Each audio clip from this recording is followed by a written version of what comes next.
हमारी एक भगत बहन है और बहन ने दास को दिन में एक ऑडियो डाली 2 मिनट की, और उस बहन ने ये जिक्र किया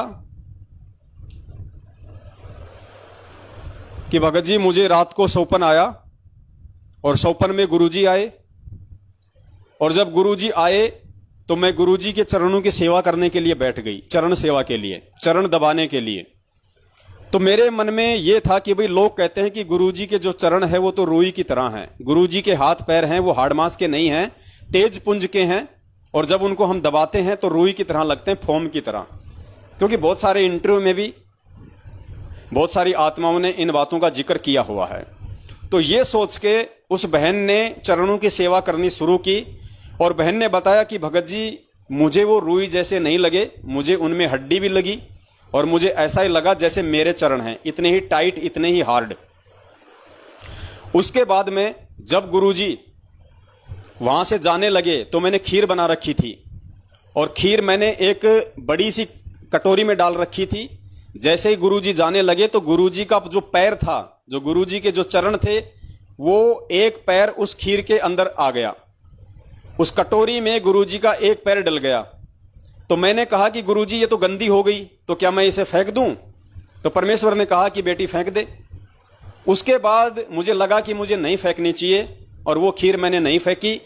तो फिर बहन ने बताया कि भगत जी उसके बाद मेरा सपना टूट गया, तो मुझे बताइए भगत जी मुझसे कोई त्रुटि तो नहीं हुई है। पहले आप उस बहन की एक ऑडियो सुन लीजिए, वरना बहुत सारे लोग तो ये सोचेंगे कि पवन भगत जी तो बनावटी बातें करते हैं।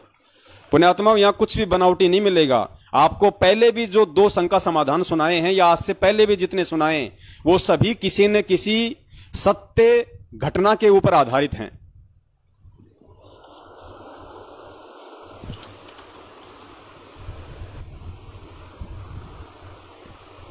एक मिनट पुण्यात्मा, थोड़ा स्पीकर डिस्कनेक्ट हो गया।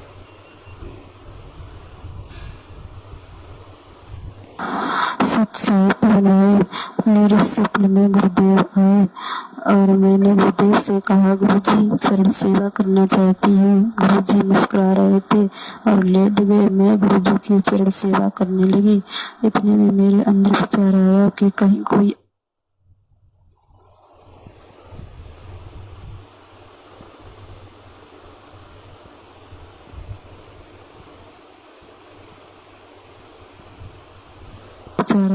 कहीं कोई आ जाएगा तो कहेगा कि देखो किसी पे बाबा की पैर दबा रही है। तो मैंने अपने कमरे का गेट बंद कर लिया।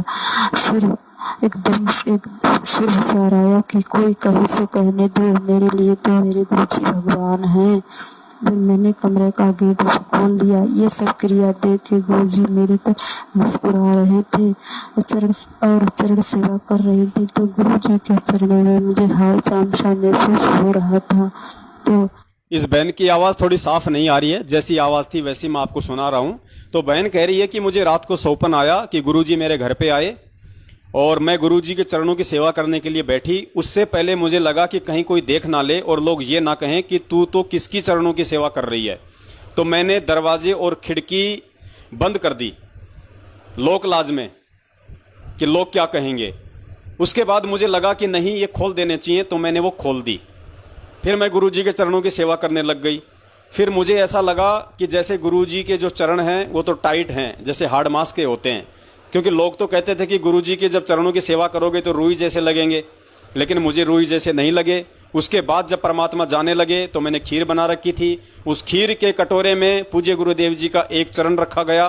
तो मैंने कहा कि गुरुजी ये तो गंदी हो गई, अब इसको मैं फेंक दूं क्या? तो गुरुजी बोले बेटा फेंक दे, और गुरुजी हंसने लग गए। इतने में मेरा सपना टूट गया। तो बहन पूछ रही है कि इसके पीछे क्या है भगत जी, मुझसे कहीं कोई गलती तो नहीं हुई है? देखिए बहन, हम कोई गलती तो नहीं कह सकते, और ये घटना भी बिल्कुल सच है, क्योंकि परमपिता परमेश्वर सतगुरु रामपाल जी महाराज जी के स्वरूप में काल भगवान नहीं आ सकते। परमेश्वर स्वयं ही आएंगे, और परमेश्वर ही आए थे। तो ये सपना भी बिल्कुल सत्य है, ये सच है। और आपको जो सपना आया है, ये जरूर परमेश्वर ने साध संगति में इस बात का जिक्र करवाने के लिए आया है, क्योंकि परमात्मा हमें कोई न कोई टारगेट आगे से आगे अवश्य देंगे, ताकि हम साध संगति से हम जुड़े रहें और वो संदेशे जाएं संगत में, जो बात परमात्मा 27 वर्षों से संगत को समझाना चाह रहे थे। तो देखिए बहन, ज्ञान की कमी है, कहीं न कहीं आप जी ने ज्ञान को आधार नहीं बनाया है, इसीलिए आप जी से ये त्रुटि हुई है। अब देखिए, जैसे पूज्य गुरुदेव जी आए और आपके मन में ये भाव आए सौपन में कि कहीं कोई देख ना ले कि ये तो संत रामपाल जी के चरणों की सेवा कर रही है, उनके चरण दबा रही है, और लोग कहेंगे कि वो तो जेल में बैठा है, देख तू किसके चरण दबा रही है, किसको भगवान मान रही है। तो इस तरह की विचार उस बहन के मन में आए और आपने बहन दरवाजे और खिड़कियां बंद करने की सोची। तो बहन यहीं पे काल प्रेरणा शुरू हो जाती है, और ये आपकी रिहर्सल है। अभी आपको पूज्य गुरुदेव जी ने आपका जो आईना है, जो भक्ति का जो आईना है, आपकी भक्ति का जो लेवल है, वो आपको दिखाया है परमात्मा ने कि बेटी अभी तक तू आध्यात्मिक मार्ग में तू कहां तक तेरी पहुंच है, तू कहां तक तू पहुंच पाई है। यानी अभी तेरे अंदर सतगुरुदेव जी को पहचानने में अभी कितनी कमी है, तुझे और कितनी कोशिश करनी है, तुझे पूज्य गुरुदेव जी के प्रति, अपने गुरु के प्रति और कितने भाव, श्रद्धा, समर्पण भाव लेके आने की जरूरत है। परमात्मा कहते हैं, लोक लाज मर्याद जगत की तिणके ज्यों तोड़ बगावे, जब कोई राम भगत गति पावे। कि ये लोक लाज मर्यादा किसी भी नियम को लेके, गुरुदेव को लेके कि लोग क्या कहेंगे, परिवार वाले क्या कहेंगे, रिश्तेदार क्या कहेंगे। गुरुजी कहते हैं लोक लाज मर्याद जगत की, ये जो सांसारिक जो रीति रिवाज हैं, कुरीतियां हैं, परंपराएं हैं व्यर्थ की, गुरुजी कहते हैं तिनके जो तोड़ बगावे। एक जो होता है घास का, जो होता है, जो लकड़ी होती है, जो तिनका होता है, गुरुजी कहते हैं उसकी तरह तोड़ के फेंक दो इनको। अगर भगवान चाहिए तो, गुरुजी चाहिए तो, मोक्ष चाहिए तो, लोक लाज मर्याद जगत की तृण ज्यों तोड़ बगावे, जब कोई राम भगत गति पावे। तब आपको सतलोक मिलेगा, तब आप पे सतगुरु प्रसन्न होगा। फिर आगे आप जी ने कहा कि मैं गुरुजी के चरणों की सेवा करने के लिए बैठ गई, तो मुझे गुरुजी के चरण वैसे नहीं लगे जैसे लोग बताते हैं, रुई जैसे, मुझे हाड़ मांस के लगे। तो देखिए बहन, एक तुलसीदास जी का या किसी संत का एक दोहा गुरुजी सत्संग में बताते हैं कि प्रभु मूर्त देखी जिन जैसी, ऐसा कुछ है, मैं ध्यान नहीं आ रहा मुझे। हाँ, जाकी रही भावना जैसी, प्रभु मूर्त देखी तिन तैसी। यानी उस व्यक्ति की जैसी भावना है, परमात्मा उसी रूप में उसको दर्शन देते हैं, उसी रूप में परमात्मा उसके सामने होते हैं, उसी रूप में परमात्मा लीला करते हैं। जाकी रही भावना जैसी, प्रभु मूर्त देखी तिन तैसी। तो बहन जी, शुरुआत में ही आपने कहा कि जब गुरुजी के मैं चरणों की सेवा के लिए बैठी तो मैंने दरवाजे और खिड़की मैंने बंद करने की सोची। अर्थात अभी लोक लाज है कि लोग क्या कहेंगे, दुनियादारी क्या कहेगी, रिश्तेदार क्या कहेंगे, अगर कोई देख लेगा तो बहन ये लोक लाज आपके अंदर है, गुरुदेव को लेके, उनकी भक्ति को लेके। तो ये आपकी कमजोरी, और ये लोक लाज आपने जो सौपन में जो किया, जो मकान के दरवाजे खिड़के आपने बंद किए, आपने बंद करने की कोशिश की, जो बात सोच के, तो वो ये दर्शाता है कि अभी आप पूज्य गुरुदेव जी को खाली एक संत के रूप में देख रही हैं, आप उनको एक परमेश्वर के रूप में नहीं देख पा रही, आप उनको परमात्मा के रूप में नहीं देख पा रही हैं। और बहन, जब आप गुरुजी को परमात्मा के रूप में देखोगे नहीं, स्वीकार नहीं करोगी, तो बहन आपको वो परमेश्वर अपने शरीर को तेज पुंज वाला महसूस नहीं करवाएगा। जाकी रही भावना जैसी, प्रभु मूर्त देखी तिन तैसी। आपको गुरुदेव वैसे ही हाड़मास वाले दिखाई देंगे, आपको गुरुदेव वैसे ही महसूस होंगे जब आप उनके चरणों की सेवा करोगी। तो ये आपकी अपनी कमजोरी है। देखो पुण्यात्माओं, ये किस तरीके से सारा खेल हुआ है सौपन में। अगर डायरेक्ट वो बहन यदि परमात्मा के चरणों की सेवा करने लग जाती, और उस समय यदि उसके मन में ये नहीं आता कि मैं दरवाजे खिड़कियां बंद करूं, तो पहली बात तो पुण्यात्माओं फिर उसको ये भी महसूस नहीं होता कि गुरुजी का शरीर हाड़मास जैसा है, उसको रूई जैसा ही लगता, क्योंकि उसके भाव वैसे ही थे कि परमात्मा आए, मेरे गुरुदेव भगवान हैं, मेरे गुरुदेव ने किसी मां से जन्म नहीं लिया, मेरे गुरुदेव जी प्रकट हुए हैं, तो महसूस ही नहीं होता।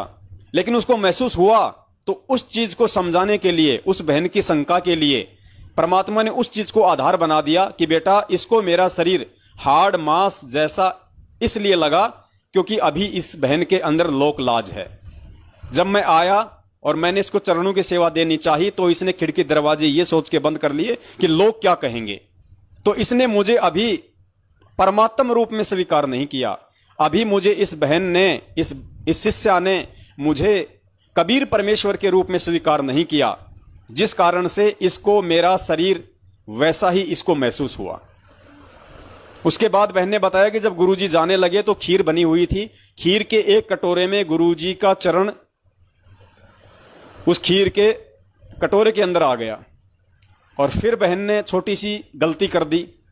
अब छोटी क्या, ये तो बहुत बड़ी है, लेकिन वरना बहन का दिल टूट जाएगा। पुण्यात्माओं, ये परमात्मा है, धरती पे प्रकट है, सह शरीर है, तेज पुंज का शरीर वाला है, शौद स्वरूपी है। और इतना ज्ञान लेने के बाद और इस परमात्मा से इतना सत्संग सुनने के बाद और इस परमात्मा के इतने चमत्कार सुनने के बाद और इतना अपने हृदय और आत्मा से महसूस करने के बाद, पुण्यात्माओं, इस परमेश्वर के यदि पेशाब के यदि एक टपका भी यदि हमारे होठ पे लग जाए तो ये हमारा अहोभाग्य होगा। उससे बड़ा कोई अमृत नहीं हो सकता। क्योंकि जिसका तेजपुंज का शरीर होता है, जो स्वयं परमेश्वर होता है, मल्लिक की वाणी है ना कि हाड़ चाम गुदाना मेरे, तो उस परमेश्वर का हम सांसारिक भाषा में ये बात बोल रहे हैं। वैसे कोई परमेश्वर जो है पेशाब वाली स्थिति में नहीं होते हैं। परमेश्वर जो है वो लैट्रिन वाली स्थिति में नहीं होते हैं। परमेश्वर जो है वो बलगम वाली, खकार वाली स्थिति में नहीं होते। पुण्यात्मा, लीला परमात्मा आम मानुष की तरह करेगा, क्योंकि परमेश्वर पंचतत्व के शरीर की लीला करते हुए हमें दिखा रहे हैं कि मैं पांच तत्व के शरीर में हूं, जबकि वो तेजपुंज के शरीर में है। वो सारी प्रक्रिया, सारी लीला वैसी ही करेगा, काल भगवान को धोखे में रखने के लिए और आप और हम जैसे प्राणियों से ज्ञान आधार से अपनी पहचान करवाने के लिए। लीला सब कुछ वैसी ही करेगा। परमेश्वर का शरीर ना कुछ पीने का होता है, ना कुछ खाने का होता है, फिर भी परमात्मा खा रहे हैं, परमात्मा पी रहे हैं। परमेश्वर का शरीर तेजपुंज का है और जो उनको परमेश्वर मान लेता है अपनी आत्मा की गहराई से, हृदय से, उसको परमात्मा उसी रूप में दर्शन देते हैं। उसी तरह से परमात्मा उसके सामने पेश आते हैं। और जब वो आत्माएं परमेश्वर के चरणों की सेवा करते हैं तो उनको तेज पुंज का ही लगता है। परमात्मा और उनके विश्वास को प्रगाढ़ करते हैं। जब वो आत्मा महसूस करती हैं कि भाई ये तो जैसा सुना वैसा ही पाया, भाई लोग तो बिल्कुल सच कह रहे हैं, गुरुजी तो भगवान है, परमात्मा भाई हमारी तरह हाड़ मांस वाले नहीं है, तो उस आत्मा का विश्वास और ज्यादा प्रगाढ़ होता है। तो इस प्रकार अगर परमेश्वर के सांसारिक भाषा में कहें कि उनके यदि पेशाब का टपका भी मिल जाए तो पुण्यात्माओं ये सोचना कि अहो भाग्य, समझो वो जीव यहां से निकल गया, वो पार हो गया। अरे सिमली और मंसूर के गुरु, जब सिमली उसके पास जाती थी आश्रम में, तो रोज ऊपर से 2 प्याले आते थे, एक सिमली पीती थी, एक उसका गुरु पीता था। उसके भाई मंसूर को किसी के कहने से शंका हो गई कि तेरी बहन रातों को आश्रम में जाती है, भाई देख लेना, फिर कल को बदनामी होगी। वो चोरी छुपे बहन का पीछा किया और आश्रम की दीवार में एक छेद था, वहां से देखने लग गया। तो जैसे ही उसने सिमली ने वो कटोरा पिया जो ऊपर से आया था अमृत का, सिमली की भी दिव्य दृष्टि खुल गई। उसने देखा कि मेरा भाई मेरा पीछा करता हुआ आ रहा है। उसने कहा कि गुरुजी बाहर एक दुष्ट आत्मा है, अगर आपकी आज्ञा हो तो 2-4 छींटे उसके भी लगा दूं ताकि उसका भी हो जाए भला। तो बोले बेटी जा लगा दे। तो सिमली वहां गई और जैसे ही सिमली उसके पास पहुंची, सिमली ने वो छींटे मारे उसके उस होल में से और एक आधा टपका उसकी जीभ पे लगा। जैसे उसने चखा, उसका ज्ञान योग खुल गया, उसकी दिव्य दृष्टि खुल गई और जाके सीधा उस संत के चरणों में गिर गया, माफी मांगने लगा कि परमात्मा मेरे से बड़ा दुष्ट कोई नहीं है, मेरा भी उद्धार करो परमेश्वर, इस गलती के लिए मुझे क्षमा करो, मुझे अपना शिष्य बनाओ। तो पुण्यात्माओं जब उन संतों के आशीर्वाद से जो ऊपर से अमृत का प्याला आता था, जो भी वो प्रसाद आता था, जब उसके खाने से उसके पीने से इतना असर है, तो ये तो साक्षात धरती पे संतों का संत, सतगुरुओं का सतगुरु, भगवानों का भगवान, इष्टों का इष्ट, स्वयं पूर्ण ब्रह्म परमेश्वर कबीर साहब प्रकट हैं सतगुरु रामपाल जी महाराज जी के चोले में। और इनके तो अगर पेशाब का टपका भी अगर जीवा पे लग जाए तो पुण्यात्मा समझो उस आत्मा का तो इस बिचली पीढ़ी में कल्याण निश्चित है, कोई रोकने वाला नहीं है। और बहन, उस परमेश्वर के तो चरण, जिन चरणों में मत्था टेकने के लिए ब्रह्मा विष्णु महेश भी रोते हैं, वो तरसते हैं कि इस देही को देवा लोचय, सुर नर मुनि जन ज्ञानी। ब्रह्मा विष्णु महेश देवी देवता भी रोते हैं, वो तरसते हैं कि हे भगवान, अब की बार अगर हमें मानव जन्म मिलेगा तो हम पूर्ण संत की सेवा करेंगे, तत्व दर्शन सी संत की सेवा करेंगे, उसकी पहचान करेंगे और भक्ति करके अपना पीछा छुड़वाएंगे। और उस परमेश्वर का चरण, उस तत्वदर्शी संत रूप में आए हुए परमात्मा का चरण और आपके खीर के कटोरे में डल गया और आपके मन में यह भाव आए कि उसको मैं बाहर फेंक दूं, और आपने परमेश्वर से पूछा कि गुरुजी क्या मैं इसको बाहर फेंक दूं, और परमेश्वर ने हंसते हुए कहा कि बेटी फेंक दे। पुण्यात्माओं, ये बहुत बड़ा संकेत है कि बेटी फेंक दे। मस्तक लाग रही मारे गुरु चरण की दूर, मस्तक मारे गुरु चरण की दूर, मस्तक जब ये धूल चढ़ी मस्तक पे, जब ये धूल धूल हो गई दूर, मारे गुरु चरण की दूर।